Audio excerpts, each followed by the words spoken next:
Racial relations and racial harmony has to be continuously fed to people, generations of people, before there's going to be a change. Now that I'm looking back, 2 years of vegetable soup is not nearly enough. Vegetable soup was distinctly different. There was nothing on the air like it. This wasn't going to be a big hit because it was a tough one. It's tough to talk about this. It's tough today. Its major goal was to create a sense of inclusion rather than exclusion without losing distinctions. Vegetable soup was the idea that you brought all these different individual vegetables together and put them in a pot and cooked them, and you had this very rich, nourishing soup, but you didn't lose the individuality of each vegetable. This was about feelings. It's about how a person feels about themselves. It was trying to get young people's minds to work in a different way. Racism is something that has to be deprogrammed in people's minds and hearts and imaginations. There's so much in this country that reinforces the idea that some people are more valuable and more important than others. The first children's television series to directly focus on race, racism and racial isolation, and the first publicly funded television series to air on both public and commercial stations, Vegetable Soup was hailed in its day as a noble experiment in human values. It was a celebration of a vision for a better America and a cautionary tale of our nation's cycle of racial awakening and complacency. Because after only 2 seasons, the noble experiment was abandoned. This film examines why. America in the 1970s is a very strange, interesting, complicated place. We're talking about the end of segregation. We're talking about integration of American cities all around the country. You've got white school children who have never shared a classroom space with black children or children of any color, really. This is a negotiation. It's a negotiation for the families on both sides. There's a lot of uncertainty. There's a lot of tension.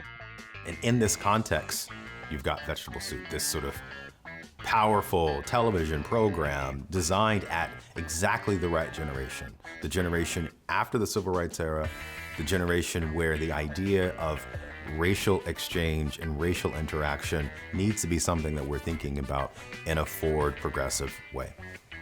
Vegetable Soup was born out of federal aid for recently desegregated school districts and a growing awareness of television's impact on American social behavior.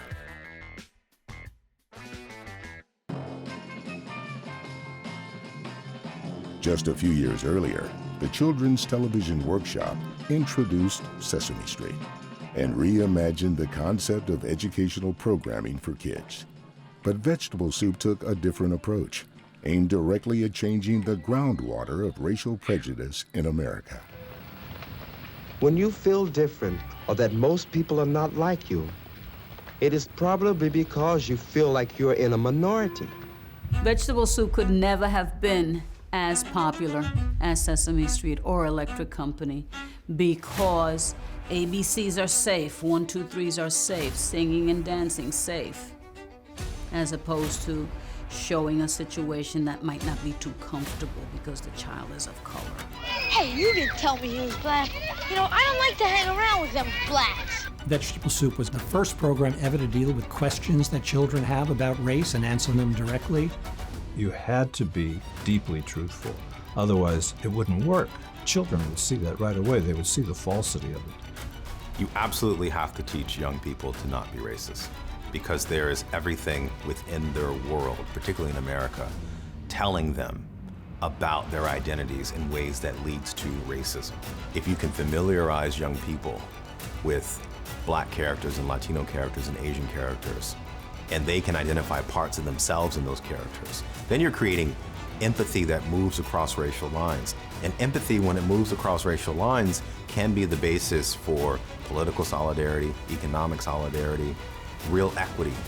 So it's not like a television show is going to cure everything, but it can create within young people a sensibility they wouldn't otherwise have.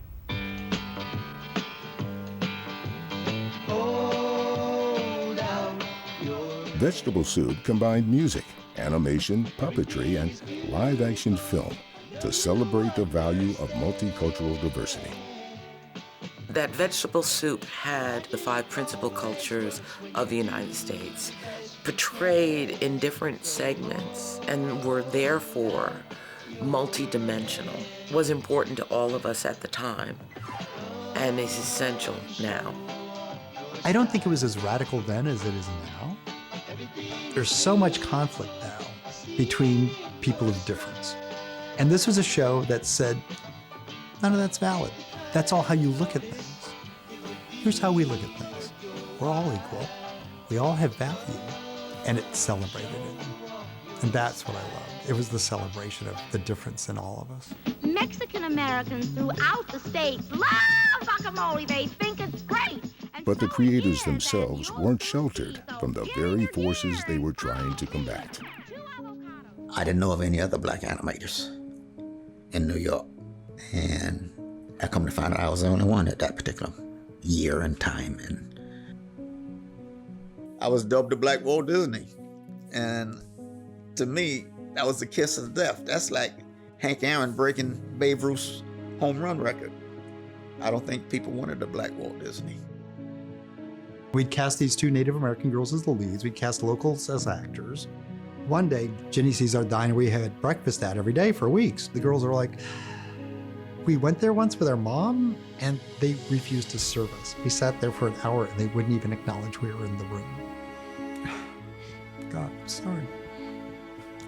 We'd been sitting there all this time, shooting this wonderful thing. And we realized that the people around them thought they were just nothing, garbage. And at that point, we realized why we were doing this show. We all had the feeling if we sang Kumbaya enough, things would change. But I think it's an important show still.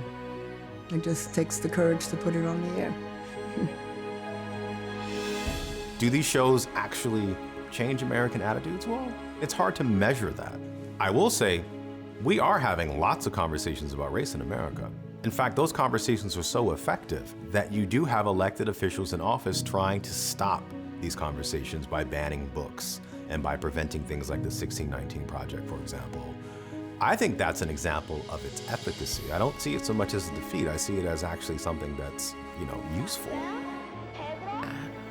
It diversified not just educational television, public television, but it diversified an industry. We knew as a cohort that something had changed.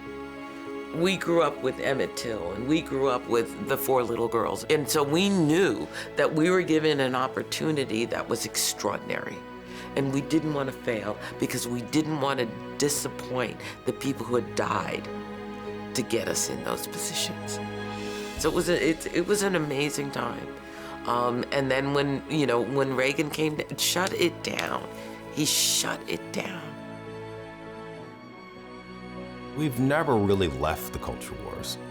America has continued to try to negotiate who it wants to be, what it looks like, how it will be represented. And this is why shows like Vegetable Soup are really important, because when you start thinking about interracial connection, then you can start seeing the systems that you share and the shared types of problems that you have to solve to work together.